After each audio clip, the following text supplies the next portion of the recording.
ॐ अज्ञानतिमिरान्धस्य ज्ञानाञ्जनशलाकया चक्षुरुन्मीलितं येन तस्मै श्रीगुरवे नमः। सरस्वती महाभागे विद्ये कमललोचने विश्वोर्विशालाख्ये विद्यां देहि नमोस्तुते।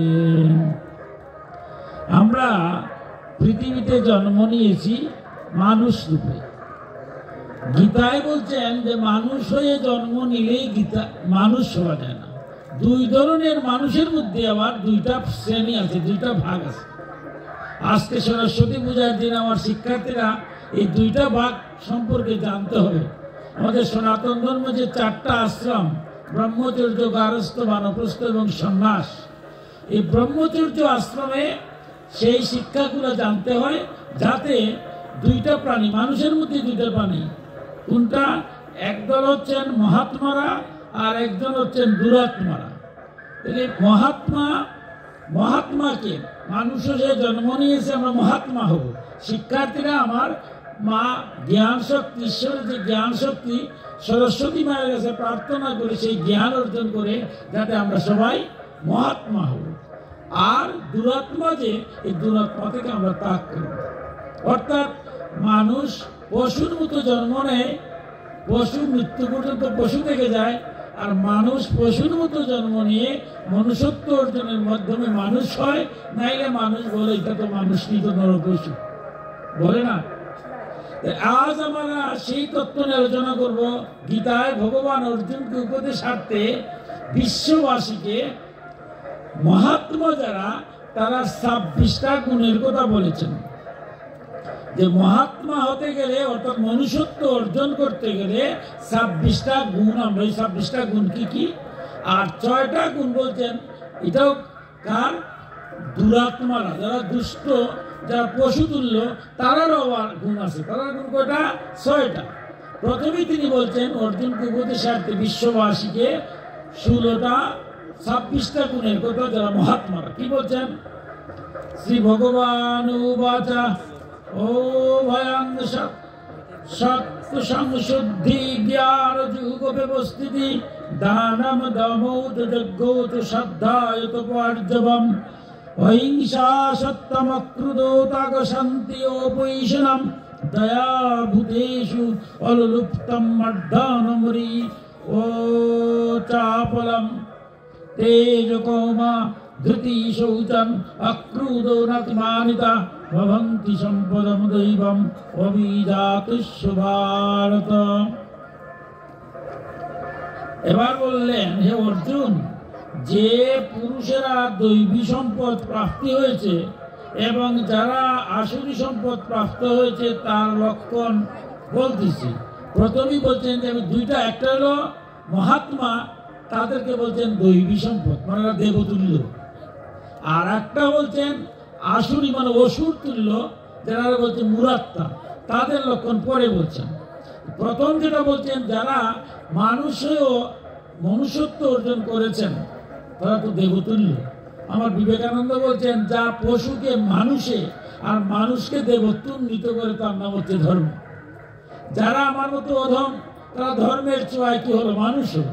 আর যারা মানুষ তারপর আবার ধর্ম, তারা দেবতুল্য হয়ে যায়। আমাদের গুরুদেব যারা, তাদেরকে আমরা দেবতার আসনে বসাই না।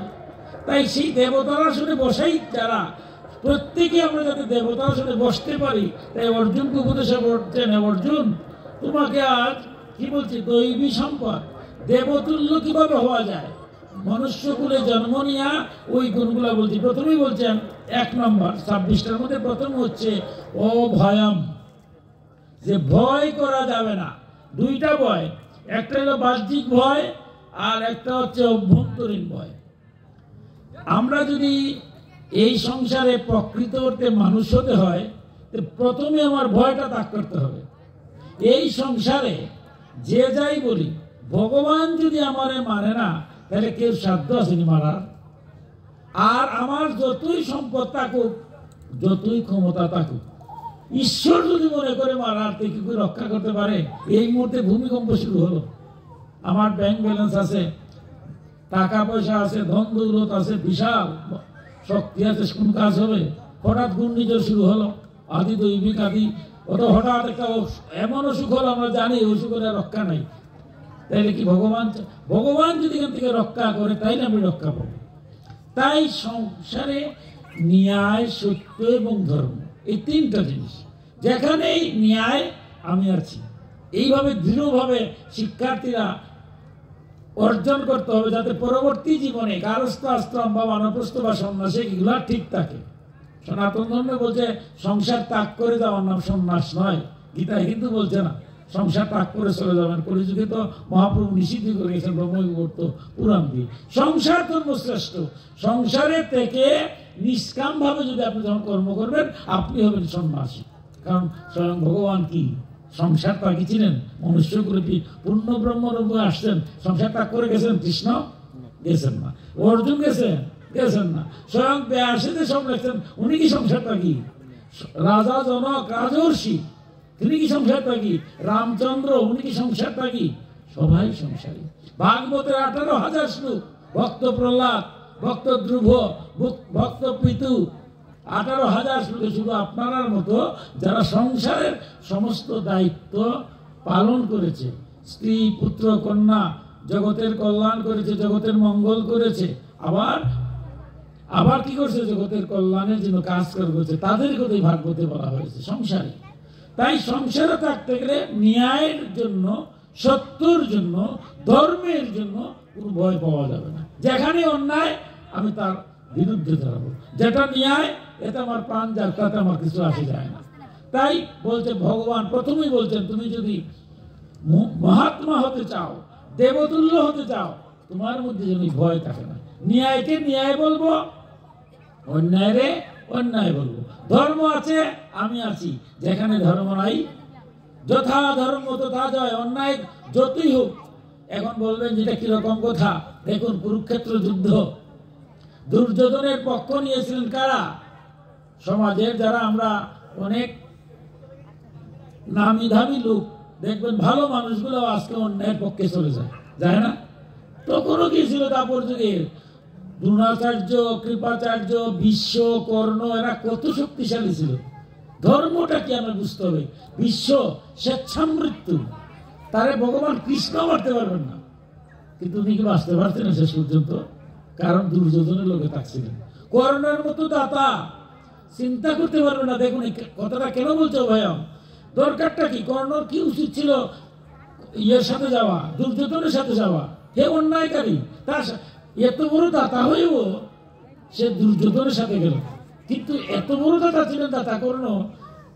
আমাদের সনাতন ধর্মে কর্ণের মতো দাতা কেউ নাই, কারণ নিজের ছেলেকে পর্যন্ত রন্ধন করে নারায়ণ রূপে অতিথি সেবা করেছিলেন পরীক্ষা করার জন্য। এইরকম মানে দাতার নাই। কিন্তু সেই কর্ণ যখন দুর্যোধনের সাথে গেল, উনি কি বাঁচতে পারলেন? এত শক্তির অধিকারী বাঁচতেন না। অন্যায়ের কাছে গেলে ধ্বংস। দ্রোণাচার্য পরশুরামের শিষ্য, হাতে অস্ত্র থাকলে বিশ্ব ব্রহ্মাণ্ডে দেবতারা মারতে পারবে না, কিন্তু দুর্যোধনের পক্ষে গেলেন, বাঁচতে পারলেন না। এই যে কুরুক্ষেত্র যুদ্ধটা হলো, আমার ভগবান অর্জুনকে যখন গীতা দান করলেন, তখন সব জগৎ স্তব্ধ ছিল। অর্জুন আর তিনি সজাগ ছিলেন। আরো 3 বার স্তব্ধ করেছেন।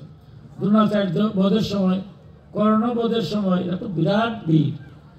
এরপরে এই বিশ্ব বধের সময় ভগবান বলছেন, দেখো তোমরা এত শক্তিশালী ছিলে।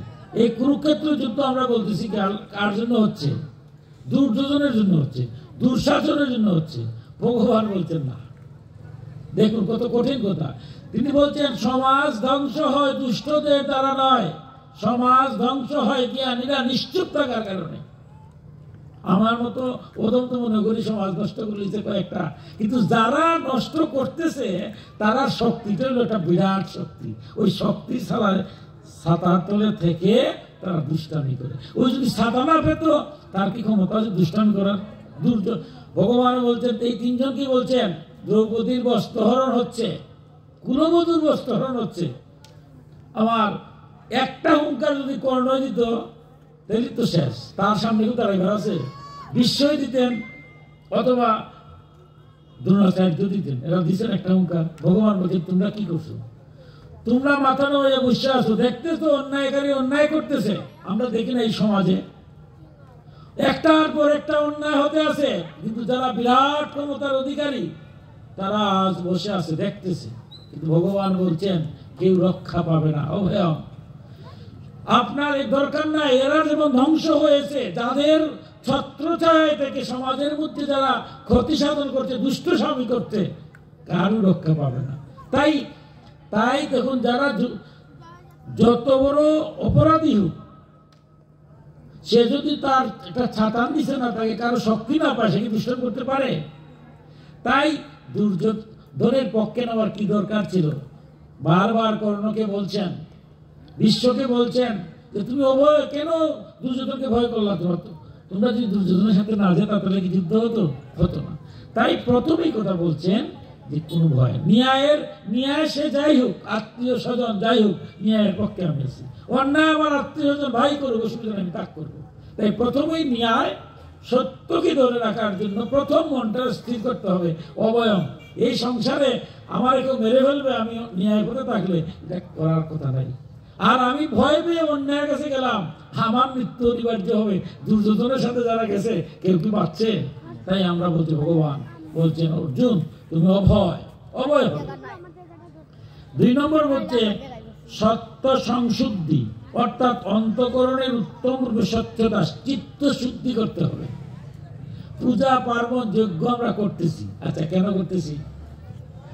কেন? আমার দেহের মধ্যে এই রিপুগুলো আছে, 6টা রিপু, খুব ভয়ঙ্কর। কাম, এটা খালি কামনা বাসনা, খালি চাই, এটা চাই এটা চাই, কিন্তু একটা বার এটা চায় না। এই শীতের মধ্যে আপনারা বসে আছেন, আমার মতো হতো, এই তো আপনারা ডাকছেন করলেন, গ্রুপেশ ডাকছে, এখানে আইসি। যদি ডাকতে না বইয়ে বইয়ে টিভি দেখতাম, না মোবাইলে কথা বলতাম, না এলে অযথা গল্প করতাম, আর সরস্বতীরে বলতাম আগো আমার দিয়েছ, একটু সময় দিলাম না, জায়গা দিলাম।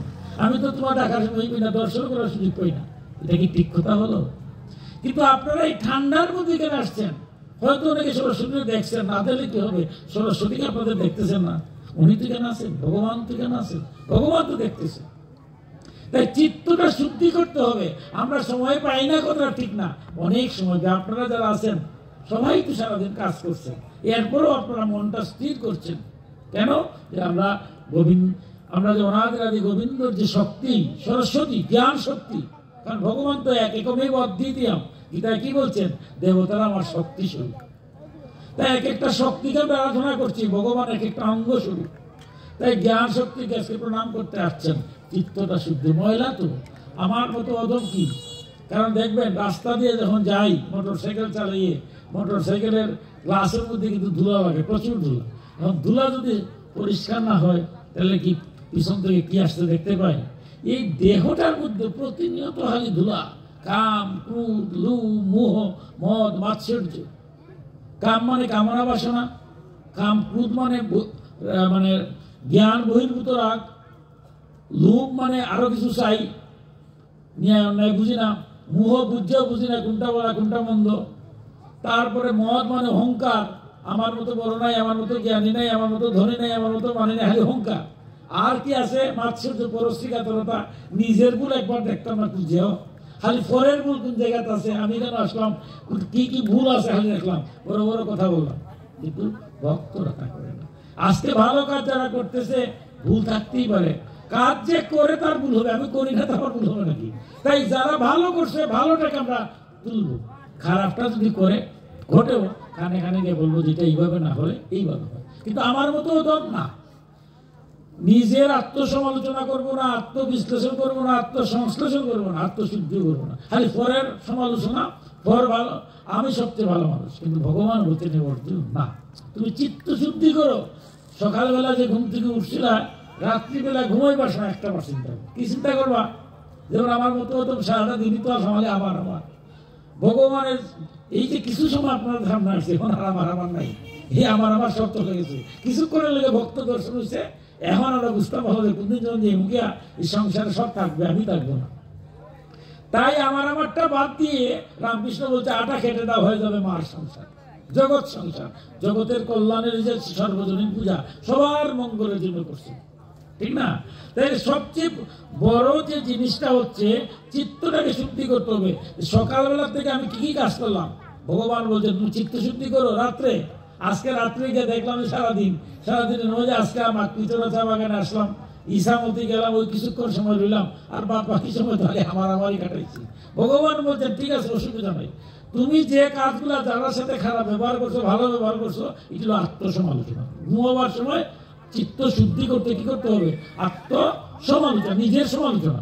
কি করলাম, কার সাথে খারাপ ব্যবহার করলাম, কে আমার সাথে ভালো ব্যবহার করলো, এটা করে আত্মসমালোচনা করে আত্মবিশ্লেষণ, কোনগুলা ভালো করলাম কোনগুলা বন্ধ করলাম। এরপরে হচ্ছে আত্মসংশ্লেষণ, ভালো টাইম বাদ দেব রাখবো, খারাপ টাইম বাদ দেব। আত্মশুদ্ধিটা নাম হলো চিত্ত শুদ্ধি। কালকে থেকে আমি আর খারাপ টাইম করবো না, ভালো টাইম করবো। ভগবান বলছেন অর্জুন, এইভাবে যারা চিত্ত শুদ্ধি করে প্রতিদিন রাত্রিবেলা যায়, গিয়া বিশ্লেষণ করে ভালোগুলো রাখে, ধীরে ধীরে সে কি হয়? মহাত্মা থেকে যায়। এবার তৃতীয় বলছেন 3 নম্বর জ্ঞান যুগ। জ্ঞান যুগটা কি? তত্ত্বজ্ঞানের জন্য ধ্যান যুগ, নিরন্তর দৃঢ় স্থিতি। জ্ঞানটা, এই যে জ্ঞানের জন্য কিন্তু আমরা সরস্বতী পূজা করছি। এই সংসারে আমরা সবাই ভক্ত। আমার গীতাতেও বলছে আমরা যারা পূজা পার্বণ করি সব ভক্তরই আবার ভাগ করছে 4 ভাগে। এখানে বলছে জ্ঞানী হতে হবে। ভক্ত হতে গেলে কি হতে হবে? জ্ঞানী ভক্ত। কারণ ভগবান বলছেন আমি সবরে ভালো পাই, কিন্তু জ্ঞানী ভক্তরে বেশি ভালো পাই। আর বলছে তুমি জ্ঞানী হতে হবে। 4 প্রকার ভক্ত আছে। এই যে আমরা পূজা পার্বণ করছি, কি কি? আর্ত, অর্থাত্রী, তারপরে হচ্ছে জিজ্ঞাসু, তারপর হচ্ছে জ্ঞানী। আর্ত মানে কি? বিপদ পড়লেই ভগবানের ডাকি, বিপদ নাই আর ভগবানের ডাকি। ভূমিকম্প শুরু হইলো, হা গোবিন্দ হা গোবিন্দ হা গোবিন্দ চিৎকার শুরু করলাম, ভূমিকম্প নাই আর গোবিন্দর নামও নাই। বিপদ আসলে করি, বিপদ নাই করি না। তো ভগবান বলছে এরা আমার ভক্ত। বিপদ আসলে করতে করতে একটা অভ্যাস হবে, একসময় আমাদের ডাকবে। তবে আমরা এটাতে উন্নত হতে হবে।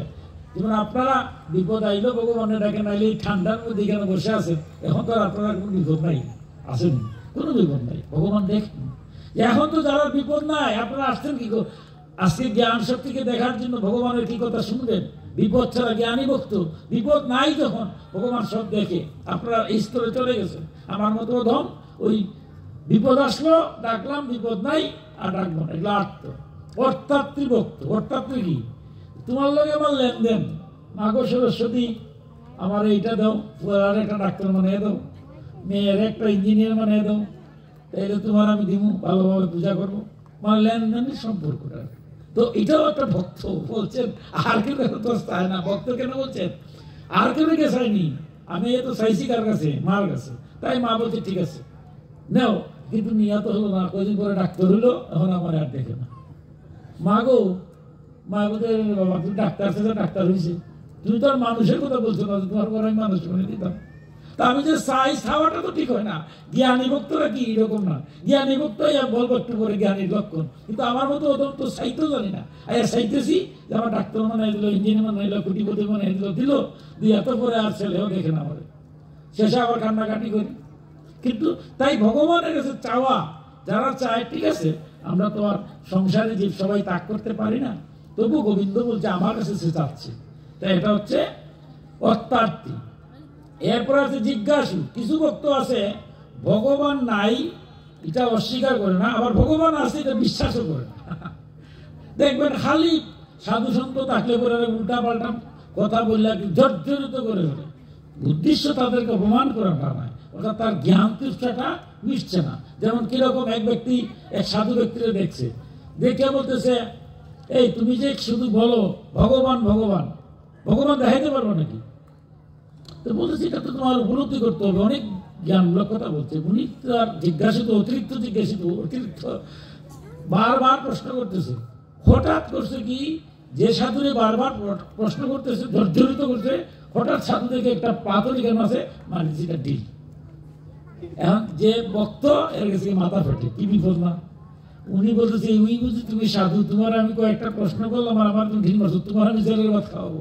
দিয়েছে মামলা করে, মামলায় গেছে। এখন তো মামলা তো কোর্ট, সাধু বলে কি করবে? কোর্টে কি দাঁড়াইছে?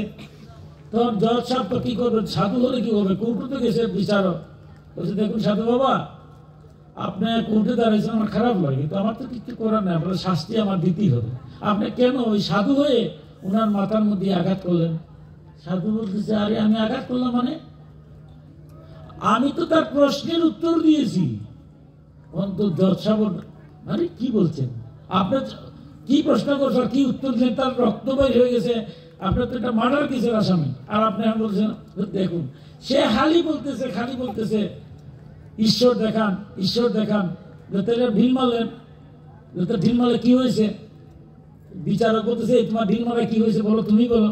কি কিরকম ব্যথা ঢিল মারা হয়েছে? প্রথম তো একটু রক্ত বাইর হয়েছিল, রক্তটা পরিষ্কার পরে মুছে গেছে বুঝি, কিন্তু বেদনা এখন আমার করে 3 দিন হয়েছে, এখনো আমার কপালের মধ্যে বেদনা করে। উনি বলতেছে কি হয়েছে? ওই সাধু বলতেছে দেখাও তোমার বেদনাটা, দেখাও কোথায়, কোথায় বেদনা? আরে কপালে, কপালে কোথায়, বেদনাটা কোথায়? আমি তো কপাল দেখতে স্থির, তোমার তো একটু রক্ত বাইর হইতে পারে সামান্য, ঠিক আছে, এখন তো আর কিছু নাই, এখনো বেদনা করে, বেদনাটা কোথায়? সে বলতে আরে সাধু তো কিছু বুঝে, এটা কি দেখাইবা বিষয়, বেদনাটা কিসের বিষয়? এটা তো অনুভূতির বিষয়। এই তো আমার উত্তর হয়ে গেছে। এই যে তুমি বলছিলে ভগবান, ভগবান তোমার বেদনার মতো দেখা যায় না, এটা অনুভব করতে হয়। আমি তো তোমার উত্তর দিয়েছি।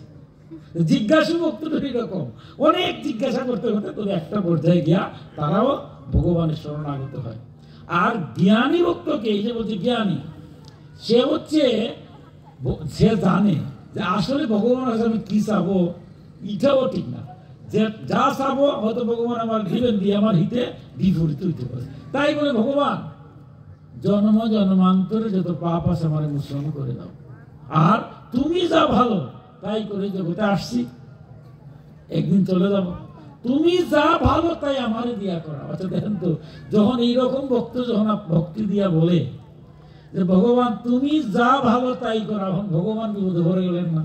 ভগবান কি মধুর কথা বলছে যে আমার ভক্ত যখন এরকম আনকন্ডিশনাল সারেন্ডার হয়ে যায়, আমি বিপদে পড়ে যাই, আমি কি করবো? উনি কি আমার মনের কথা জানে না? আপনার মনে কথা জানে না? আমার কি বলতে হবে? আমি তো আয় উত্তাস করিয়া আত্মতাত্ত্বী আর জিজ্ঞাসার মতো উল্টা পাল্টা করি, কিন্তু জ্ঞানী ভক্ত যে সেটা করে না, তার দৃঢ় বিশ্বাস। তাই অর্জুনকে বলছে হে অর্জুন তুমি জ্ঞানী হও, যা পাও তাতে সন্তুষ্ট থাকো, যদি কম পাও মনে করো এটা পূর্বজন্মের কৃতকর্ম, বেশি পাও যেটুকু ভোগ করে বাকিটা জগতের স্বার্থের জন্য। এই যে আজকে অনুষ্ঠান করছেন, আপনার দান না করলে কি অনুষ্ঠান হতো? তাই জগতের কল্যাণের জন্য কাজ করে যাও।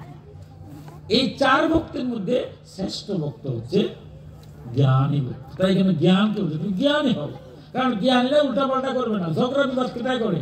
ওই যে বাকি 3 শ্রেণীর ভক্ত, আত্ম জিজ্ঞাসু আর অত্যার্থী, এরা মাঝে মাঝে বলবে আমার আরাধ্য দেবতা শ্রেষ্ঠ, তোমার আরাধ্য দেবতা ছোট।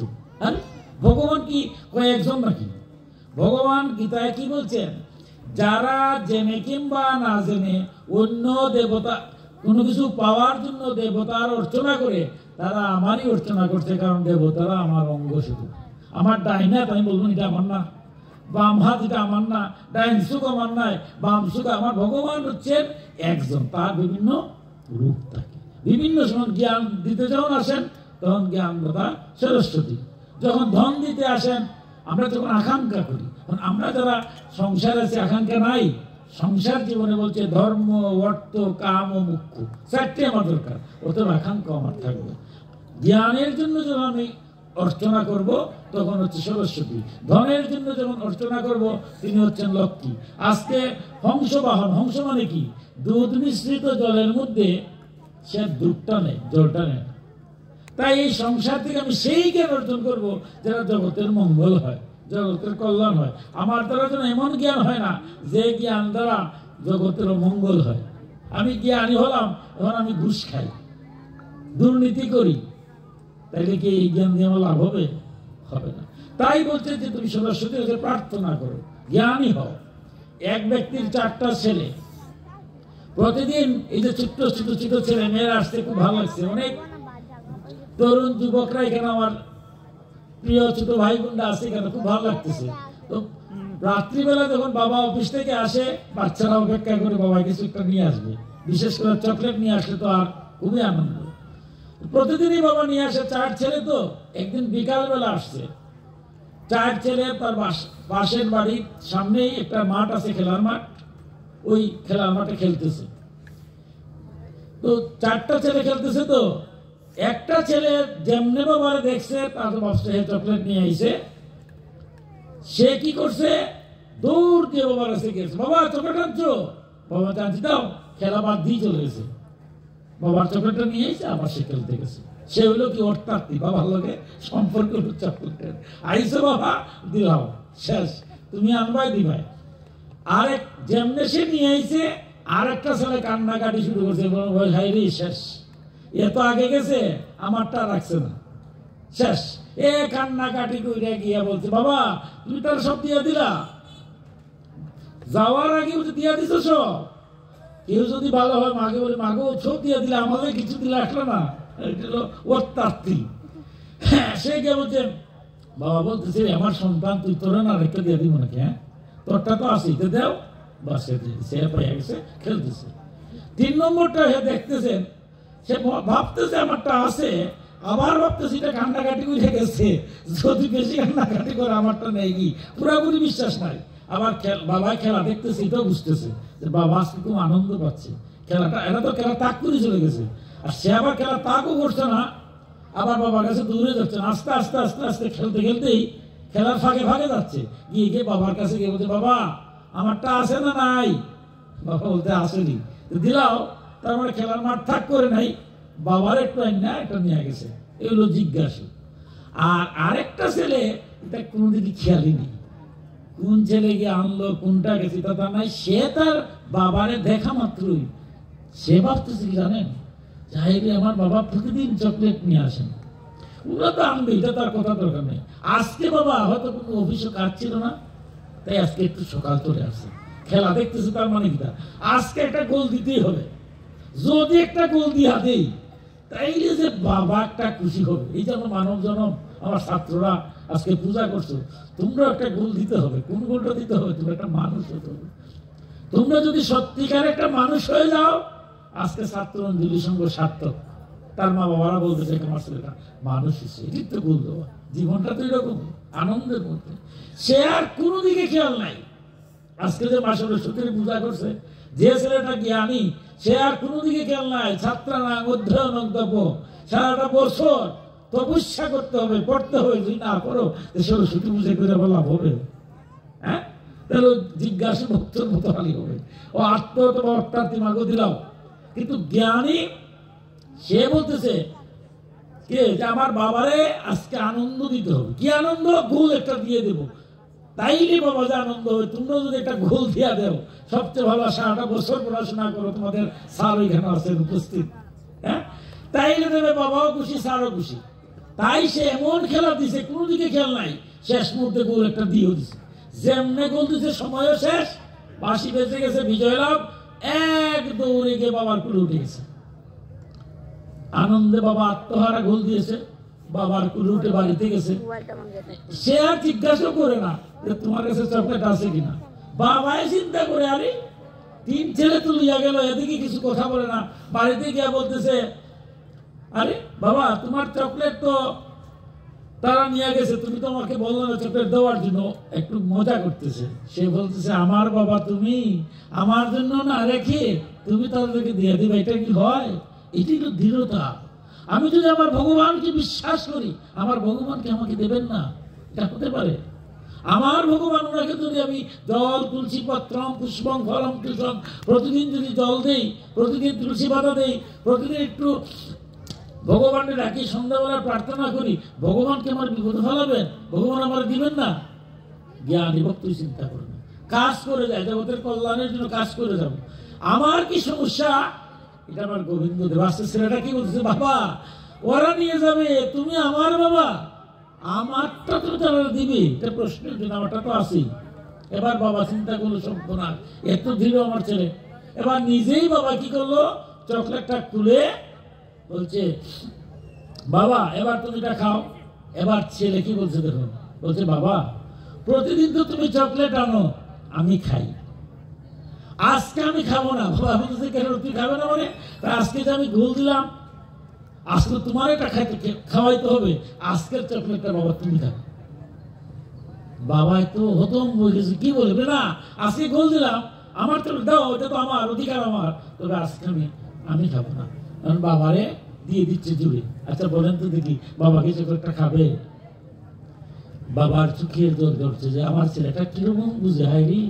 হ্যাঁ, এবার বাবা আদর করে করে বলছে, বাবা তুই যে বলছিস আমারে চকলেট আমার খাওয়া হয়ে গেছে, আর লাগবে না রে বাবা। বাবারা চকলেট খায় না, বলছিস বাবা তুমি খাও, আমি খেয়ে গেছি, তুই খা বাবা, তুই খাইলে আমি খাবো। আমার ভগবানকে দেখবেন আমার মতো হতো। ভগবান বলছে যা কিছু করো আমার নাম ধরে করো, যা খাও আমারে দিয়া খাও। আমি কলা একটা খেতে গোবিন্দর নাম বলার সুযোগ নেই। গোবিন্দ কি কলা খেয়ে হলো নাকি? গোবিন্দর নাম নিলে কি খায়? গোবিন্দরে দিলে কিছু খায়? বাবার মতো তো দেখে শুধু আমার দেয় কিনা, গোবিন্দর নাম বলে নিজেই খাবো, কিন্তু নিজে খাওয়ার সময় তবু গোবিন্দের নামটাও নেব। হ্যাঁ, তাহলে গোবিন্দরে আমরা দেই, গোবিন্দ তো আর কিছু চায় না। গোবিন্দ বলছে আমার দিলেই আমি খুশি। আমাদের বলছো বাবা যেমন চকলেটটা ছেলের কাছ থেকে খায় না, দিয়ে দে। আমার গোবিন্দ, এই যে সরস্বতীর আজকে দুপুরবেলা আপনারা দিলেন, সরস্বতী খাইছে আমৃত্যুকে, কিন্তু আমার মতো তো সরস্বতীরা দিবই না। এত কিছু রুজি করি, রোজগার করি, যাই করি, খাওয়া দাওয়া যাই করি, গোবিন্দ গোবিন্দ তো বলছে আমার নামটা নেবে। আর তো তুমি যেই ঈশ্বরের আরাধনা করো, তোমার গুরু বলছে শুধু নাম বলা মাত্রই, যা খাবে গোবিন্দর নাম বলবে। অতএব যা গোবিন্দরে দেওয়া যায় না, আমি এটা খাবো না। আমার সনাতন ধর্মের যে কত নিয়ম। তাই ছেলেটা বলছে বাবা তুমি খাবে না, বলে না আমি খাবো না। বাবা তুই যে বলছিস, এবার বাবাই তার ছেলের মুখে দিয়ে দিচ্ছে। বাবার চুপটা চুকে জল চলে আসছে। আমার গোবিন্দ ঠিক এরকম জ্ঞানী ভক্তরা যা করে গোবিন্দের নামে দেয়, দিয়ে একটু খায়, এই লোক জ্ঞানী ভক্ত। তাই এবার অর্জুনকে বলছেন, অর্জুন তুই ভক্তর মধ্যে আস্তে আস্তে তুমি এগুলো বাদ দিয়ে জ্ঞানী ভক্ত হো। অর্থাৎ ভগবানের যা বলছে সেই মতো কাজ যা করবে। এবার আমার মতো ওদম তো কত প্রশ্ন করে না, আমার মতো ওদম প্রশ্ন আসতে হলে গোবিন্দ আমার তো মাঝে মাঝে রাগ হয়, কেউ মাথাটা ফাটিয়ে দিতে পারে, তাহলে কি করা যাবে? গোবিন্দ কিন্তু বলছেন যা করো আমার নাম বলো। তাহলে মাথা ফাটাইতে গেলেও গোবিন্দের নাম নেবো। আচ্ছা বলেন তো দেখি, আপনার মাথা আমি ফাটাবো স্থির করলাম, কিন্তু একটা কথা গোবিন্দের কথা মানছি যে না, যা করবো গোবিন্দের নাম। লাঠিটা যখন নিলাম একবার জয় গোবিন্দ বললাম, আর মাথায় বাড়ি মারবো আবার গোবিন্দের নাম নিলাম। গোবিন্দর নাম নেওয়ার পরে আমার কি সাধ্য আছে আপনার মাথায় বাড়ি দেওয়া? এই সংসারে বড় কঠিন। হনুমানজি যখন সমুদ্রের কাছে গেলেন, রামচন্দ্র ব্যাকুল হয়ে গেছেন, সীতাকে দেখলেন সীতা কি অবস্থায় আছে, সমুদ্র পার হবে কি? হ্যাঁ, লক্ষণ তো কত ভক্ত আছিলেন, কেউ কি সমুদ্র পার হতে যাবে? কিন্তু হনুমান বলছে যারে রাম কি, রামে পারবে না, রাম অবতার রূপে আছে, রামের চেয়ে তার নাম বলো। আমরা বলি না ভগবানের চেয়ে তার নাম বলো, কারণ ভগবান ভক্তকে দিয়ে আনন্দ পায়। হনুমানজি যত অলৌকিক ঘটনা করেছে, রাম তত বেশি আনন্দিত হয়েছে। রাম কি পারতেন না সমুদ্র পার হতে? কিন্তু না, ভক্তকে হনুমান এত দৃঢ়, তাই পারবো, রাম নামে সে সমুদ্র পার হয়ে গেল। তাই নামটা যদি নামের মতো আমরা বলতে পারি, গোবিন্দের নামটা যদি বলতে পারি, সে নামের এত মাধুর্য যে আপনার মাথায় গোবিন্দের নাম নেওয়া ভরতে পারবো। তাই অর্জুনকে বলছেন, হে অর্জুন তুমি চিত্তটা শুদ্ধি করো, আমার নাম বলে সমস্ত কর্ম করো, তুমি জ্ঞানী হও। তখন দেখবে যে আর তোমার মধ্যে কোনো ঝগড়া বিবাদ থাকবে না। 4 নম্বর হচ্ছে দানম। দান করবে, তবে দানটা হবে কি? সাত্বিক দান। আমাদের ধর্মে বলছে দান, আমি আপনার দান করলাম যদি পিছনে একটা উদ্দেশ্য থাকে যে দান করলে পরে আপনার কাছে কিছু পাবো রিটার্ন, তাই রিটার্নে দান করে না। দান হবে নিঃস্বার্থ ভাবে। এই যে আমরা অনুষ্ঠান করছি, অনুষ্ঠানের মধ্যে একটা দান করা যায়। এই যে আপনারা অনুষ্ঠান করছেন সরস্বতী পূজা, এটা তো একদিনের পূজা, যখন দুর্গা পূজা হয় 3 দিনের পূজা হয়, অনেক টাকা আমরা ব্যয় করি, উৎসবে আমরা অনেক টাকা ব্যয় করি না? কিন্তু ভগবান বলছেন মহাত্মারা যারা, এর মধ্যে একটা অংশ গরিবকে দান করে। আজ এই অত্র এলাকায় হয়তো 10-15টা পরিবার হতে পারে একেবারেই গরিব, যারা একটা কাপড় পর্যন্ত কিনতে পারে না, পূজা অর্চনা কাপড় কিনতে পারে না।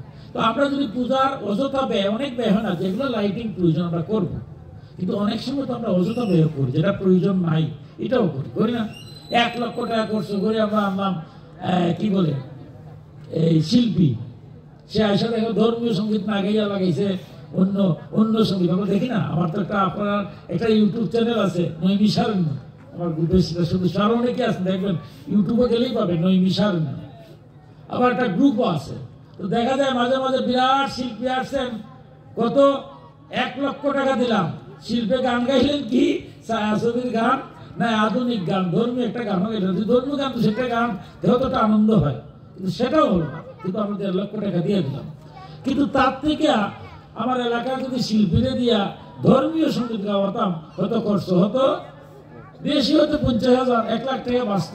ওই 1 লাখ টাকার কাপড় এনে যদি ঘরে ঘরে নিয়ে দানটা কি বলছে আপনি ইদানিং কালে আমরা দেখছি যে অনেক সংগঠন দান করে, ভালো কথা, এটাও ওই যে বললাম 4 প্রকার ভক্ত, দান করতে করতে একবার আসবে, কিন্তু জ্ঞানী দান না এটা।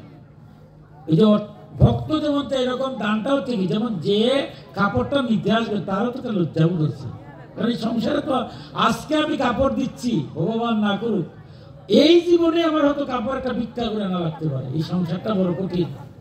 আজ যে রাজা কালকে ফকির, হরিশ্চন্দ্র হন নাই, শশাগরের পৃথিবী আসলেন হরিশ্চন্দ্র, তারও তো ভিক্ষা করা লাগছে, শ্মশানের চন্ডাল হতে বসে। তাই কোন অবস্থায় কেউ যদি আঘাত পায় না।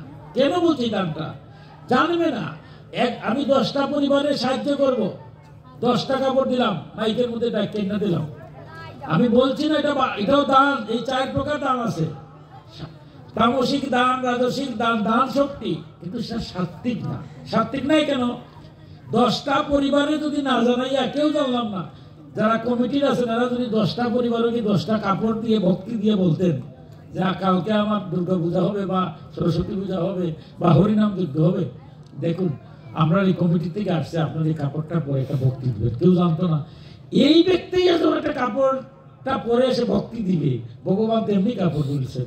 এই যে সরস্বতীর কাপড় দিয়েছেন উনি পড়ছেন, কিন্তু আমার মতো ওরকম তো দেখতেছি না।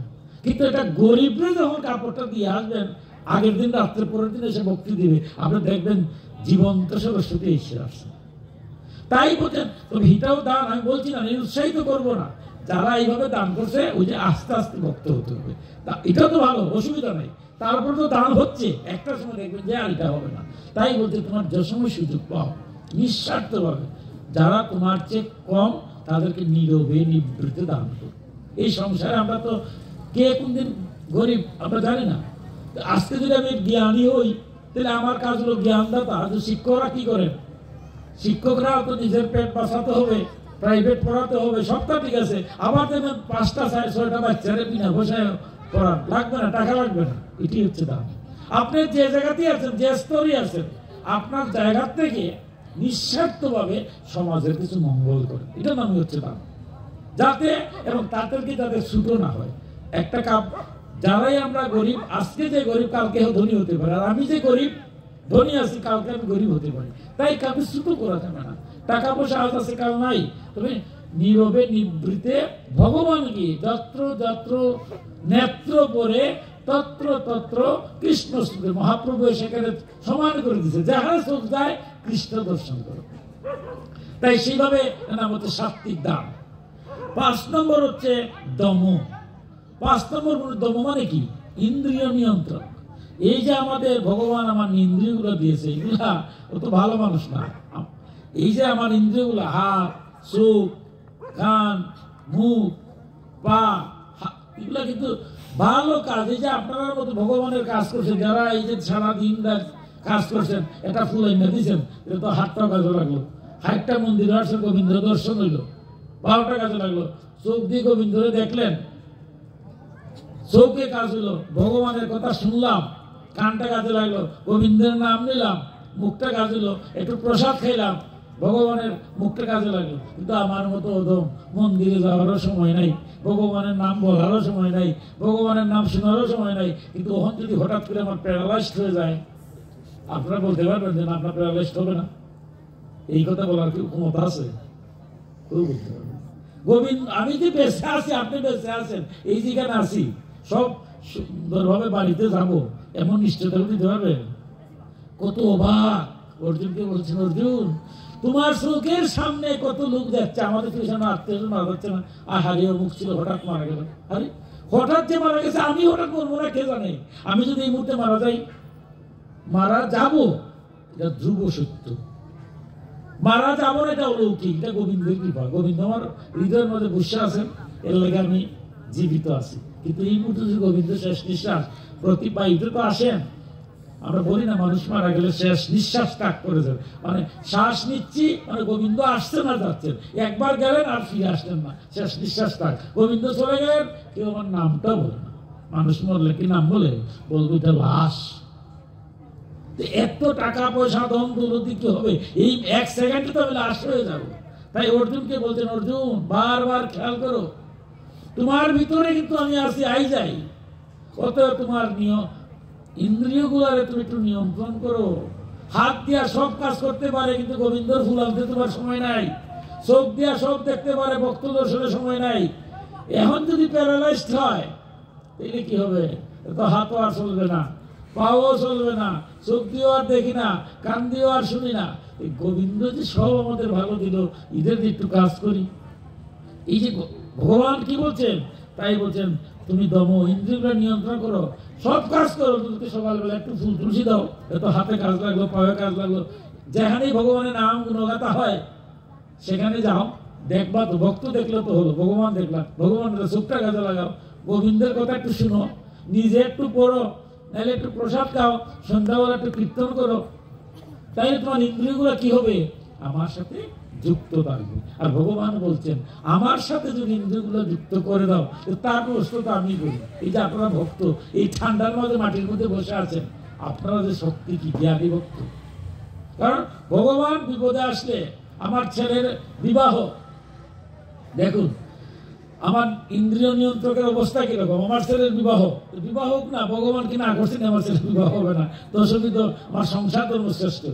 তো বিয়ার দিন 1000 মানুষকে মন্ত্র করেছি, বিশাল আয়োজন, কণ্ড বিষ তরকারি হবে। হঠাৎ দুপুরবেলা দেখি স্বয়ং গোবিন্দ আমার বাড়ি উপস্থিত। তখন বাজে 12টা, হ্যাঁ, 1টার সময় তো বারটার খানি হয়, 12টার সময় গোবিন্দ বলতেছে, এই তোমার আজকে ছেলে বিয়া? বলে হ্যাঁ আমার ছেলে বিয়া। ও আচ্ছা ঠিক আছে, তুমি তো অনেক আয়োজন করছো। আরে আয়োজন মানে আমার 1 মাস ধরে তো ঘুমোই নাই, ঘুমের ওষুধ খেয়ে ঘুমাই। কি পরিমাণ আয়োজন! আর আমার বাড়ির যারা আসবে গোবিন্দ তুই জানো না, বড় বড় মানুষ, কোটি কোটি কোটি, এবং বিরাট ধনী মানি, ডাক্তার, ইঞ্জিনিয়ার, প্রফেসর যা আছে একেবারে কোটিপতি সব আসবে, চিন্তাই করতে পারবো না। আমি তো খুব টেনশন আছি। খুব ভালো, খুব ভালো। তো আজকে তোমার ছেলের বিবাহ, আমার একটু পত্রম পুষ্পম জলম বলছিলাম, আমাকে একটু তুলসী পাতা, একটু জল, একটু ফল দিলে আমি খুশি হই, আমার একটু দিলে না। আমার মতো তো বলছে, ভগবান তোমার বিবেক নাই, কত চিন্তা, আমার ছেলের বিবাহ, আমার টেনশনে শেষ। এখন আবার তুমি সকালবেলা তোমার এখানে একটু তুলসী পাতা দিলাম না, তো একটু ফল দিলাম না, তো একটু ফুল দিলাম না, তো একটু জল দিলাম না, তোমার বিবেক নাই? আমার কি সময় আছে? গোবিন্দ আর কি করবে? আমারই কথা শুনে গোবিন্দ সব চলে গেছে। যখন একটা হবে, অনেক মানুষ এসে, আত্মীয় স্বজন সবাই তো এসে, যারা বলছি মাত্র খালি বার্তা দিয়েছে, আর শুরু হচ্ছে ভূমিকম্প। যেমনে না ভূমিকম্প শুরু হয়েছে, এবার তো আমি বুঝে বলছি যে আমার আত্মীয় স্বজন, বন্ধু বান্ধব, কোটিপতি, ইঞ্জিনিয়ার, ডাক্তার যাই আছে সব ঠিক আছে। অনুষ্ঠান আয়োজনও করছি, বিশাল আয়োজন, লক্ষ লক্ষ টাকা। এখন তো ভূমিকম্প রে বাবা, তা তো সব শেষ, যারা আনছি এরাও মরবো, আমিও মরবো, এই কথা চিন্তা করে এখন আর কেউ নেই রাখি না, আত্মীয় স্বজন কেউ না। এবার হা গোবিন্দ বলে চিৎকার শুরু করে দিচ্ছে। গোবিন্দ এক জায়গায় বড় দুর্বল, মানে একেবারে দুর্বল। বড় কথা বলছেন না গীতাতে, কিন্তু শেষের দিকে কি বলছেন? অর্জুন সর্বধর্ম পরিত্যাজ্য মামকাং শরণং ব্রজ, সবকিছু ত্যাগ করিয়া যে আমার শরণাগত হয় আমি তার রক্ষা করি। একটু আগে বড় বড় কথা বলছি, এবার নয়নজলে এই যে পুষ্প, আমরা যে ফুল, তুলসী পাতা, জল, ফল দিয়া পূজা করি, এর চেয়ে বড় পুজো হলো নয়ন জল। একবার যদি গোবিন্দকে আপনি প্রাণ করে ডাকতে পারেন, নয়ন জলায়, হরিনাম কীর্তন যদি হরিনামের মতো হয়, নয়ন জল এমনি আছে। নয়ন জলে কি নয়ন জল? গোবিন্দ তুমি তো আমার কম দেও নাই, অনেক দিছো, কিন্তু এই মনুষ্য জন্য পাইয়া গোবিন্দ তোমার তো কিছু দিতে পারিনি। সারাটা দিন হালি আমার চিৎকার দিচ্ছি, কিন্তু তোমার কি দিলাম?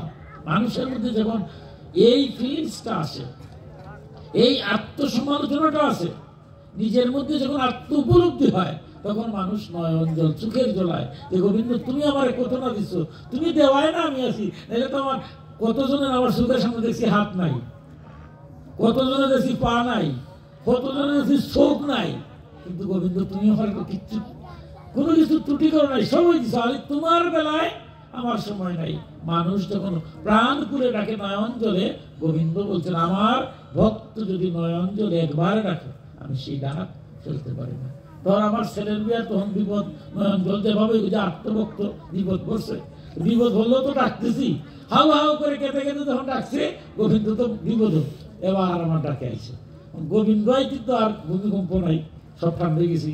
গোবিন্দ বলছে রে বাবা তুমি এইভাবে নয়ন জলে আমার ডাকতেছো, তোমার ছেলের বিয়া একটা সেকেন্ডের নাই তোমার সময়, আর তুমি এবার নয়ন জলে কেঁদে কেঁদে এবার ভাবে ডাকছো, আমি তো আর এখানে ডাকতে পারি না, গুলোকে ডাকতে পারি না, তোমার যন্ত্রণায় তো মেলাম, কেন রে বাবা এত ব্যস্ততার মধ্যে আমার ডাকতেছো কেন? এবার তো গোবিন্দ কি বলবো, আমি তো নিজে বুঝে ফেলছি, গোবিন্দ কত বল সকালবেলা একটু জল তুলসী দিয়া তোমার একটু সমঝাই দিতাম। উনি তো বলছেন আমার ছেলে বলে ভগবান আমার তো কিছুই নেই, তুমি একটু জল তুলসী দিলাম, আমার ছেলে আজকে বিবাহ খাওয়াবো দাবো, তুমি যদি কৃপা করো বাবা হয় কিন্তু হতো। এবার তো আমি বুঝে ফেলছি, গোবিন্দ আর বলো না, বন্ধু বান্ধব আত্মীয় স্বজন সবই তো ছিল, মনে করছিলাম তোমার আর কি দেবো, সবই তো আমার ক্ষমতাধারী, এখন ভূমিকম্প যখন শুরু করছো এখন তো দিকে আমার কোনো ক্ষমতাই নেই। এবার নয়ন জলে ভগবান ক্ষমা পাচ্ছে, তাই বলছে তোমার ইন্দ্রিয়গুলা, আমার ইন্দ্রিয়গুলা শক্তি আছে লেগে আমি বলছি না, শক্তি না থাকলেও গোবিন্দের কৃপা হলে সব হয়। তাই বলছে অর্জুন তোমার ইন্দ্রিয়গুলাকে নিয়ন্ত্রণ করে আমার দিকে তুমি ধাবিত করো, কাজ করো, সব করবে, কিন্তু মনটা যেন আমার থাকে। এরপরে বলছেন যজ্ঞ, যজ্ঞ কি ভগবত পূজা বা অগ্নিহোত্র আদি উত্তম কর্মশুভের আচরণ, অর্থাৎ জগৎ কৃত্যার্থে, জগতের মঙ্গলার্থে কোন পূজা পার্বণ করার নাম হচ্ছে যজ্ঞ। এই যে আজকে সরস্বতী পূজা করছেন এটা একটা যজ্ঞ, কারণ নিজের মঙ্গল না। এই যে দ্বারা দ্বারা ভিক্ষা করছেন আপনারা, যারা চাঁদা সংগ্রহ করে, চাঁদা সংগ্রহ করতে এত সুবিধা নাকি? আমার বাড়ি গেলে কি চাঁদা দিয়ে দেই, মাঝে মাঝে উল্টাপাল্টা কথা বলি, কিন্তু সব ঠাকুরে গিয়ে সংগ্রহ করছেন। ওইটা আজকে কেন গোবিন্দের সাথ দিচ্ছেন, ভক্তরা আইছে, সংকল্প যখন হলো, এই যে গীতা পাঠ সংকল্প কি যারা চাঁদা আদায় করছে বা যারা চাঁদা দিচ্ছে তারার মঙ্গল নেই না, বিশ্বের মঙ্গল, সর্বজনীন পূজা তো সবার মঙ্গল। গোবিন্দ বলছে যে সবার মঙ্গল চায় তার মঙ্গল চাওয়ার দরকার নেই, তার মঙ্গল আমি করি। তাই বলছে হে অর্জুন তুমি খালি নিজের আমার আমার চিৎকার দিও না, এক মাঝে মাঝে তুমি কি করবা, জগতের কল্যাণের জন্য তুমি যজ্ঞ প্রবৃত্ত হও। তাই আমরা সর্বজনীন পূজা করি। সর্বজনীন পূজার মধ্যে আমার নাই, কারণ এখানে যাই কিছু করি, কারণ এখানে যারা দিন রাত শ্রম দিচ্ছে তারা হয়তো কয়েকজন আমি চিনি, আমি তো চিনি না, আমি চিনি বা আপনারা যারা সবাই কি চিনেন, চিনেন না, কিন্তু তারা যে শ্রম দিচ্ছে আমার মা কি দেখতেছে না, কে কেন শ্রম দিচ্ছে, কে অর্থ দিচ্ছে, এটা কি আবার লিখে রাখতে হবে? কারণ সর্বজনীন কাজে গোবিন্দ সব দেখতেছেন, মা সরস্বতী দেখতেছেন, মাই তো ব্যবস্থা করবেন। তাই অর্জুন বলছেন এদিকে খেয়াল নাই, তোমার কে তোমার দোষ ধরলো, কে তোমার গুণ করলো, এটা দরকার নেই। তুমি তোমার যজ্ঞে মানুষের পিত্তার্থে, মানুষের কল্যাণের জন্য যে কাজ করলে মানুষের মঙ্গল হয়, জগতের কল্যাণ হয়। এখন এই কাজ করতে গেলে আবার কেউ বলবে আমার মতো অধম যে আমি জগতের মঙ্গল করবো, সবাই মিললে তোমার পিঠা দিবে। কারণ ভালো কাজ করতে গেলে এই কলিকাল, এটা তো ঠিক, যদি ভালো কাজ করতে যায় তার সমালোচনা বিষ্ঠা হয়।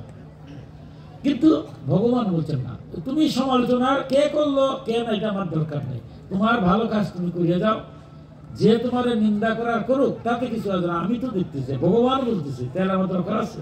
তাই জগতের হিতার্থে মঙ্গলার্থে আমার সর্বজনীন কাজে অংশগ্রহণ করতে হবে, যজ্ঞ করতে হবে জগতের হিতার্থে। 7 নম্বর হচ্ছে সাধ্যায়।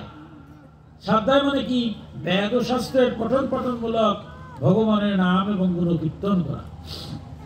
সাধ্যায়টা মানে কি, বেদের উপর ভিত্তি করে সমস্ত শাস্ত্র হয়েছে, বেদ, তারপরে বেদকে বোঝাবার জন্য 108খানা উপনিষদ, এরপর হচ্ছে 18টা পুরাণ, 4 লক্ষ শ্লোক, এরপর হচ্ছে 18টা উপপুরাণ, তারপর হচ্ছে 24টা স্মৃতি, তারপর হচ্ছে 1 লক্ষ মহাভারত, তারপর হচ্ছে রামায়ণ, এখন বলছে যে তুমি পঠন পাঠন ওইগুলা পাঠ করো, নিজে পড়ো, আমাদের শ্রবণ মঙ্গল, শ্রবণ করো, শ্রবণে মঙ্গল হয়।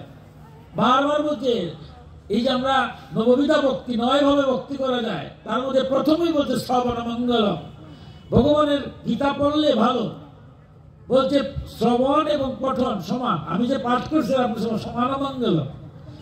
ওই নিজে পাঠ করো অথবা তুমি শ্রবণ করো সাধ্যায়। প্রতিদিনই আমরা কিছু যেটুকু পারি গীতা ভাগবত শুনবো, অথবা নিজে পড়বো, অথবা পড়াবো। অর্থাৎ প্রতিটা দিনই যেন আমার গোবিন্দের কিছু অংশ থাকে। এরপরে কি বলছে? তপ। তপ মানে কি? স্বধর্ম পালনের জন্য কষ্ট সহ্য করা। আমার ধর্ম পালন করতে গেলে কিছু কষ্ট আছে, সেটার নাম হলো তপস্যা। আমি সকালবেলা 8টায় চলে যাই, 8টায় চলে যাই, ঘুম থেকে উঠলাম 7:30টায়, 8টায় চলে গেলাম। ভগবানকে বললাম, ভগবান তুমি আমার সময় দিছো নি, আমার 8টায় যাওয়া লাগে অফিসও, আমি কি করবো?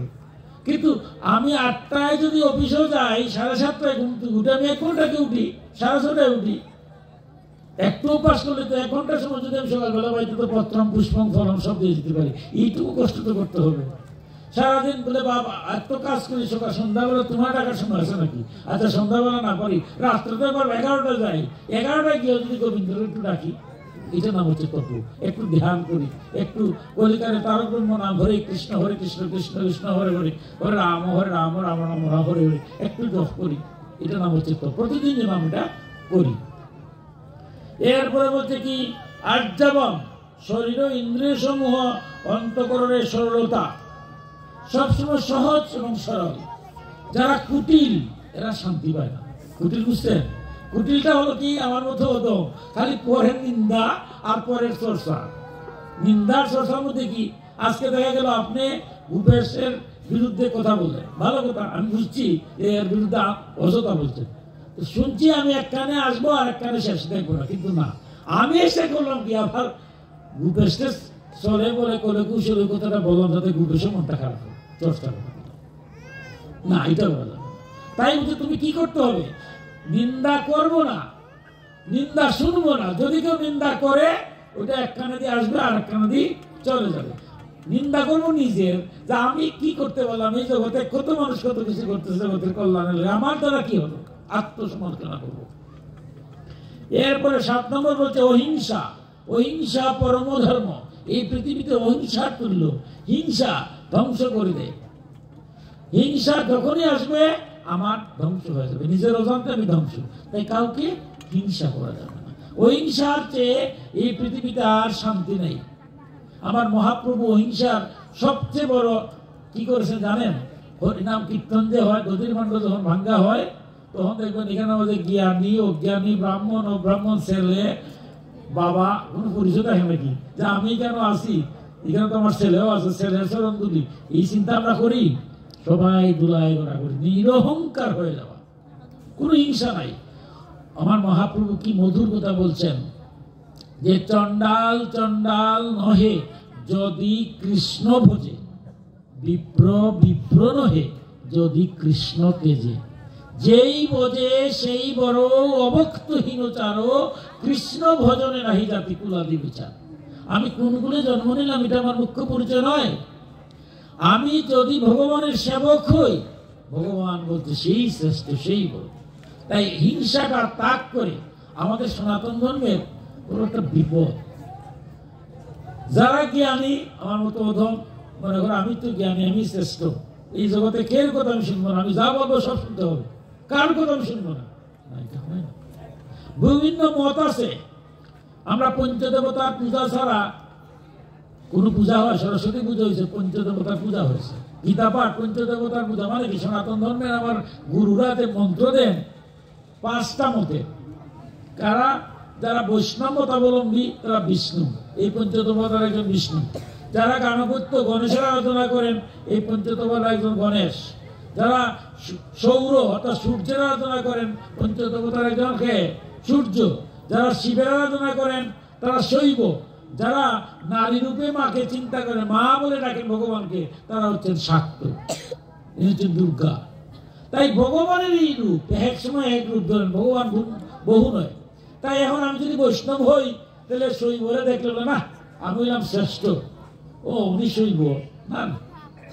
আমার ভাগবতে কি হয়েছে, স্বয়ং ব্রহ্মার পুত্র দক্ষ মহারাজ বিষ্ণু ভক্ত, অথচ শিব নিন্দা করেছেন, শেষ পর্যন্ত কি হয়েছে, তার সাগমুন্ড বলভদ্র এসে তার মাথা যজ্ঞ দিয়া দিছে, দিয়া ছাগলের মুন্ড বসাইছে। অর্থাৎ গীতায় ও বলছে দেব নিন্দা করা যাবে না, ভগবানের তো রূপ। আমার বিষ্ণুই বিষ্ণু ভাগবতী কি বলছেন, শিব আমার আত্মা স্বরূপ, ব্রহ্মা আমার পুত্র স্বরূপ। যারা জ্ঞানহীন তারা তিনজনে ভেদ করে, আমি স্বরূপ তো একই ঈশ্বর বিভিন্ন, কার নিন্দা আপনি করবেন? তাই কি বলছে, কখনো হিংসা করা যাবে না। আপনি যদি কৃষ্ণ ভক্ত হন, কালীবাড়িতে গেলে কালীর দিকে তাকালে আপনি কালীরে কৃষ্ণই দেখবেন। আর আপনি যদি প্রকৃত কালী ভক্ত হন, কৃষ্ণ মন্দিরেও গেলে কৃষ্ণ দেখবেন না, দেখবেন কালী। আমার স্বয়ং ভগবান কৃষ্ণ কালী হন নাই, আয়ানে তো ঠিকই কালী দেখছে, আর রাধায় তো ঠিকই কৃষ্ণ দেখছে। সুতরাং এর জন্য কাউকে হিংসা করা যাবে না। যখন আমাদের সনাতন যে একটা ছাতা দিচ্ছেন, ছাতাটা যাতে আমরা ছিদ্র না করি। আমাদের ধর্মের কিছু সাত্রান্বেষী মহল আছে যারা ছিদ্রান্বেষী মহলের ভূমিকা নিয়ে ছাতাটা ছিদ্র করে দেয়। এটা করবো, আমার পরিচয় একটাই, আমরা সনাতন, আর কোনো পরিচয় না। মত আপনি আমার গুরু যেভাবে মনে ভাবে চলেন, আমার গুরু আবার আমি চলি, এতে কোনো সমস্যা নাই। আমরা যে পূজাই করি, যে অর্চনাই করি, কাউকে হিংসা করবো না, নিজের। কারণ আমার তো সবই আমার সনাতন, সনাতন বহু মত থাকবে, প্রতিটা মতের প্রতি আমরা শ্রদ্ধাশীল। সকল সনাতন সমস্ত মত নিয়ে আমার পরিচয় হচ্ছে সনাতন, হিংসা বিদ্বেষ করবো না। সত্যম, সত্য মানে কি, সত্যকে আমরা ধরে রাখবো, সব ত্যাগ করতে পারি সত্যের জন্য, কিন্তু কোনো কিছুর জন্য আমি সত্যকে যেন ত্যাগ করি না। সব সময় ন্যায় সত্যটা ধরে রাখবো। শিক্ষার্থীরা কি সত্য ন্যায়টা ধরে রাখবো, অন্যায় আমি যাবো না, সে যাই হোক সত্য। তারপর হচ্ছে অক্রুদ্ধ। অক্রুদ্ধ মানে কি, নিজের অপরাধীকে প্রতিও ক্রুদ্ধ না হওয়া। মাঝে মাঝে দেখা যাবে সংসারে যারা, এটা কার বর্ণনা দিচ্ছে, মহাত্মারা। একটা কথা আছে, বঙ্কিমচন্দ্র চট্টোপাধ্যায়, উনিও ঋষিতুল্য, তিনি ব্যাখ্যা করেছেন যে উত্তম নিশ্চিন্তে চলে অধমের সাথে, তিনি মধ্যম যিনি চলেন তো পাতে। মধ্যম ব্যক্তি অধমের লোকে যায় না, এটা একটা কারণ আছে। কারণ অধমের লোকে গেলে সে অধমটা ভালো করতে পারবে না, সে অধম হয়ে যাবে। সুরের লোকে কেউ যদি বেশি দিন থাকে, মহাত্মা না হলে কিন্তু সে সুরের জন্য পেয়ে যাবে। আর যদি ক্ষমতা থাকে সুরে ভালো মন্দ। আজকে মহাত্মারা কে বলছে, মহাত্মারা কি বলছে যে তুমি যখন মহান হয়ে যাবে, তোমার সাধ্য নাই তোমার সুরের লোকে চলে তুমি সুর হবে, এই সাধ্য সুরের নাই। বরঞ্চ সুরের সাথে সুরে তুমি ধর্মপতি নিয়ে আসতে পারবে। তাই মহাত্মারা বলছে তুমি কখনো খারাপেও ত্যাগ করবে না। আমার নিত্যানন্দ মহাপ্রভু মহাত্মা, উনি কি জগাইমাদের ত্যাগ করছিলেন? তারা জগাইমাদের মধ্যে তো অনেক জগাইমাদের তখন ছিল। মূল কথা হচ্ছে জগাইমাদের একটু মদ খাওয়াইয়ে বলছে নিত্যানন্দ আর মহাপ্রভুর একটা পিটালো, এরা তো যন্ত্রণা শুরু করছে। হ্যাঁ, অবিচার অত্যাচার করতে পারি না, এই তো বিষয়। কিন্তু নিত্যানন্দকে তখন মারলো, একবার মারার পরেও রক্ত ধরছে। নিত্যানন্দ বলছে তুই মার, আর একবার মার, তবু একবার কৃষ্ণ নাম নেই। তখন কিন্তু জগাইটা অন্যরকম হয়ে গেছে। কি বলতেছিলি সব বনাস। দ্বিতীয়বার কি আর কলসিটা নদী মারতে পারছে? মারতে পারে না। তাই নিতার নামটা মহাপ্রভু বলছেন আমার নামের আগেও নিতাই নাম যেন পায়। এটাই না মহাপ্রভু তাকে শাস্তি দিতে চেয়েছিলেন। নিতাই বলছে আমার জন্মান্তরের সমস্ত পুণ্য দিয়েছিলাম, তবুও তার বুকে টেনে নাও। তাই বলছে তুমি যখন মহাত্মা হবে, তাই যারা সমাজের মধ্যে যারা হীন প্রবৃত্তি যারা আছে, তারা তুমি ত্যাগ করো না। সমাজে কারো ত্যাগ করো না, তাদেরকে তুমি তোমার প্রতি আজকে ভালো কাজ করতেছেন, হয়তো অনেকে বিরোধিতা করছে, তাই বলি তারা আমি ত্যাগ করবো না। কারণ আপনার প্রভাবে একসময় সে ভালো কাজে চলে আসবে, তাহলে ত্যাগ করলে তো হে আরো খারাপ হবে। তাই বলতে মহাত্মা যারা, তারা অক্রুদ্ধ অপরাধী যে, তারাও ক্ষমা করে দেয়, দিয়ে নিত্যাই মতো নিজে মায়ের খেয়েও তাকে বুকে জড়িয়ে দেয়। এরপরে বলছে 13 নম্বর তার এই সংসারে এই গীতা, গীতা মানে কি ত্যাগ। যত বেশি ত্যাগ তত বেশি শান্তি। আমার মতো সংসারে বলি, হায় হায় রে, আমি বাবার জন্য করতে করতে শেষ, মার জন্য করতে করতে শেষ, ভাইয়ের লেগে করতে করতে শেষ, স্ত্রী সন্তানের লেগে করতে করতে শেষ, আমার লেগে কিছু করে না।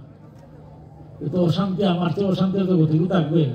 আর ভক্ত যে অর্জুনকে বলছে, অর্জুন তুমি তো চিন্তা করো স্যার, তোমার বাবা জন্ম দিছে, মায়ের জন্ম দিছে, তুমি আর কি বাবা, এই যে জন্ম তো হতো না, বাবা জন্ম না দিলে। বড় ভাইয়ে তোমার কুলে তুলতে, ছোট ভাইয়ে তোমার শ্রদ্ধা করছে, পাড়া প্রতিবেশী তুমি হচ্ছে কত আদর করছে, তাদের ইনসুট করতে পারবে। আর সবার তাহলে পাইলাই, নিজে কি দিলাই? নিজেরে যখন আপনি এইভাবে চিন্তা করবেন, জগতের সবার কাছ থেকে আমি পাইলাম, ওই সম্মান পাইলাম, অর্থ পাইলাম। আপনি একজনকে যদি আপনারা ছোটবেলাকে আপনার পাড়া প্রতি আপনাকে কুলে নেয়, আমার কুলে নেই, আমি কি করছি তার বিনিময়ে? আপনি আমাকে ভালোবাসলেন, এই ভালোবাসাটা কি টাকা পয়সা কি দেওয়া যায়? শ্রদ্ধা কি দেওয়া যায়? আমার মধ্যে আত্মবুদ্ধি হোক। অর্জুনকে বলছেন, অর্জুন তুমি জগৎকে কি দিলাই, তুমি কি পাইছো কেন দেখার দরকার নাই, ত্যাগ করো। তুমি যখন এই উপলব্ধি হবে, আমার মধ্যে আর মাই থাকবে যে আমার বাবা দিছে আমার জন্ম, মায়ের দিছে জন্ম, স্ত্রী সারাদিন খালি কাজই করতে আছে, সন্তানে আমার খালি বাবা বাবাই বলতেছে, আমি কি করলাম, আমি তাহলে একটু কাজ করি। সবাই যদি যার যে অবস্থায় কি এরকম হই, তাহলে কেন শান্তি থাকবে? তাই হচ্ছে সর্ব শান্তির মূল হচ্ছে ত্যাগ। আমি কি পেলাম এটা আমার দেখার দরকার নেই, আমি কি সমাজকে দিলাম, সমাজ আমার কিছু দিল না। হ্যাঁ হ্যাঁ, আমি সমাজে করতে করতে শেষ, যে তো অশান্তি তাই মরবো।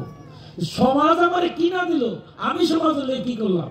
আত্মসমালোচনা করি, কিছুই তো করতে পারলাম না, ত্যাগ করি। কত টাকা রুজি করি, কয় টাকা ভগবানের লেখা, জগতের লেখা দিই, নিজে কত কথা বলি, জগতের কল্যাণে কয়টা কথা বলি। এরপরে কি আসছে 14 নম্বর, শান্তি। এবং শান্তিটা কঠিন একটা জিনিস। চিত্তের চঞ্চলতা হ্রাস, চিত্র তো চঞ্চল, কাম, ক্রোধ, লোভ, মোহ, মদ, মাৎসর্য, এগুলা গোবিন্দের চরণ দিয়ে দেবো, এবার শান্তি পাবো। কেউ দেখা যায় অনেক সব আছে, তা কেউ শান্তি মিলে না। শান্তি তো কঠিন জিনিস। কেউ আছে কিছু নাই, তারপর তার শান্তি আছে। তাই বলছে গোবিন্দের চরণ সব দিয়ে দাও, যা পাও তা দিয়ে তুমি মন খুশি থাকো, শান্তি পাবে। 15 নম্বর হচ্ছে অপৈশুনম। অপৈশুনম মানে কি? কারো নিন্দাদি না করা, পরনিন্দা এবং পরচর্চা দুইটাকে আমরা বাদ দেব। কখনো কোনো অবস্থায় কারো নিন্দা বন্দনা, নিন্দা শোনাও ঠিক নাই, নিজে করাও ঠিক নাই, অত দুইটাই আমার বাদ। এরপরে বলছে ভূতে সুদয়া, অর্থাৎ সর্বভূত, ভূত মানে প্রাণী, প্রতিটা প্রাণীর প্রতি যেন আমরা সহনশীল হই।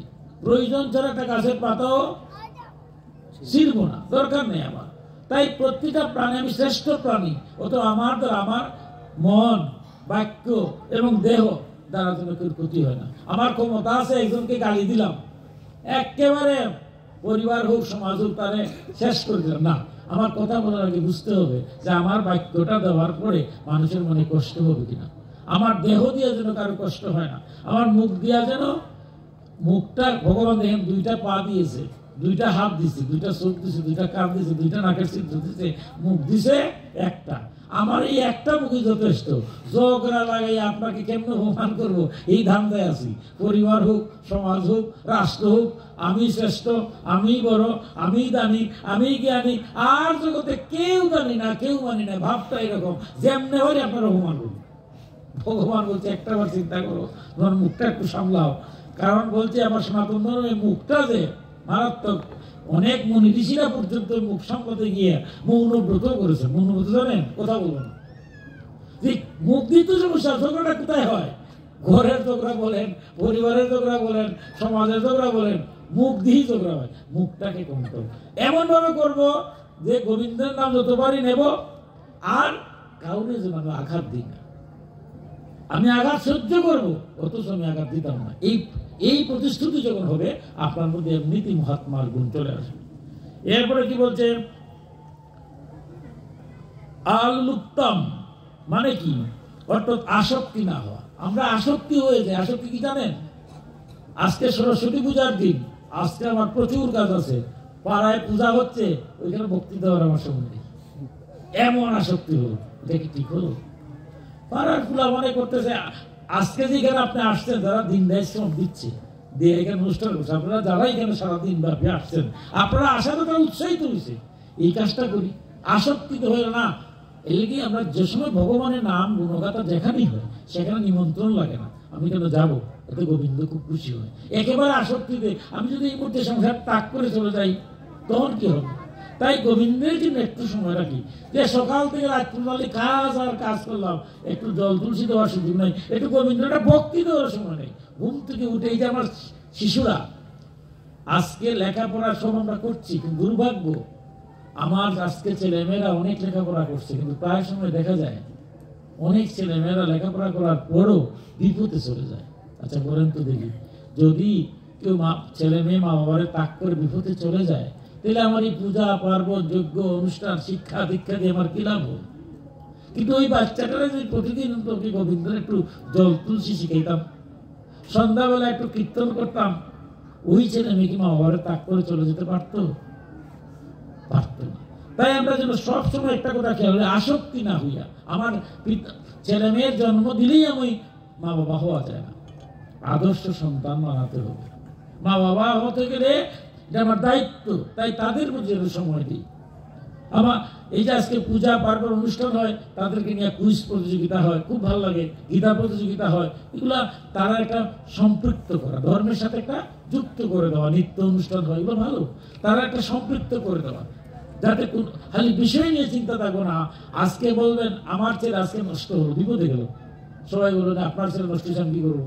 হ্যাঁ আমি দায়ী, অবশ্যই দায়ী, কিন্তু আপনাদের সর্বজনীন পূজা করছেন, জগতের মঙ্গল চাইছেন, আমার পোলা যে বিপদে গেল, আমার মেয়ে বিপদে গেল, এর জন্য আমি দায়ী, ঠিক আছে, আপনি কি দায়ী নাই?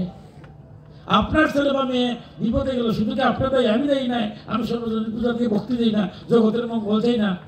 তাহলে আপনার ছেলে আমার ছেলে সব ছেলে, সবাই আমার ছেলে মেয়ে, এরা তো বিপদে যায় না। আমরা সমস্ত কাজের মধ্যে থেকেও যেন আসক্তিতে এমনভাবে হই না যাতে আমার ছেলে মেয়েরা চলে যাচ্ছে আমরা বুঝতে বুঝি না। এটা কি হয়? হয় না। এরপরে কি বলছে দেখুন, মার্দমম, মার্দম মানে কি? কোমলতা, হৃদয়টা যেন কোমল থাকে। কোমল মানে কি? হৃদয়টা যদি কোমল থাকে, জগতের কল্যাণের জন্য আপনি কাজ করবেন। এরপর হচ্ছে 19 নম্বর, রি মানে কি? শাস্ত্র বিরুদ্ধ কোনো কাজ করবো না। শাস্ত্রে যে কথা বলছে যে চুরি করা যাবে না, মিথ্যা বলা যাবে না, অন্যায় করা যাবে না, এগুলোর জন্য আমরা লজ্জাবোধ পাই। এরপরে হচ্ছে এরপরটা কি হচ্ছে 20 নম্বর, ও চাপলাম, অর্থাৎ ব্যর্থ চেষ্টাগুলোর অভাব। অর্থাৎ বলছে কি, সঠিকভাবে চাঞ্চল্য না থাকে, এমন কর্মগুলা করব যে কর্মের দ্বারা আমার মনটা চঞ্চল না হয়। মনটা আমরা জানি, এখন কেন মন্দিরে আসলাম, মন্দিরে আসলে যদি আমার ছায়াছবির গান বাজে তাহলে আমার মন চঞ্চল হলো না, আমার ছায়াছবির গান হবে তো খারাপ কেন? আবার ধামাই দেবো অধিবাসের দিন, আমরা তো সনাতন ধর্মে এমন একটা অবস্থা হয়েছে, ক্ষমা করবেন, কি নাম কীর্তন, কি নাম যজ্ঞ, নামযজ্ঞ অষ্টপ্রহর কীর্তন হবে। ভগবান সকালবেলা গুষ্টে গিয়েছিলেন, রাত্রে রাস করেছেন অষ্টকরের লীলা, তো বালাই নাই। আইয়া ছায়াছবির গান, কি গান, মনে হলো যে আমরা অষ্টপ্রহর করলেই সঙ্গে যাবো, কিন্তু ভগবান যে বলছেন, হে অর্জুন, শাস্ত্রবিধি লঙ্ঘন করে কোনো কার্য করিও না, করিলে ইহকালও শান্তি নেই, পরকালও মুক্তি নেই।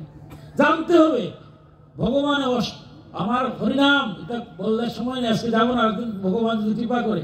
শিরোনাম 32 অক্ষর আমি মুখেই বলি, কিন্তু শিরোনাম 32 অক্ষরকে এরা কীর্তন করে, যাদেরকে আমি আনলাম এত টাকা দিয়া, তারা 2000 টাকা কম দিলে কি এরা মানবে?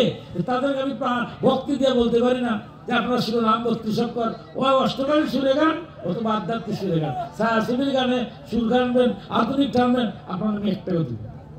হরির নামটা তো হতো শিরোনাম 32 অক্ষর।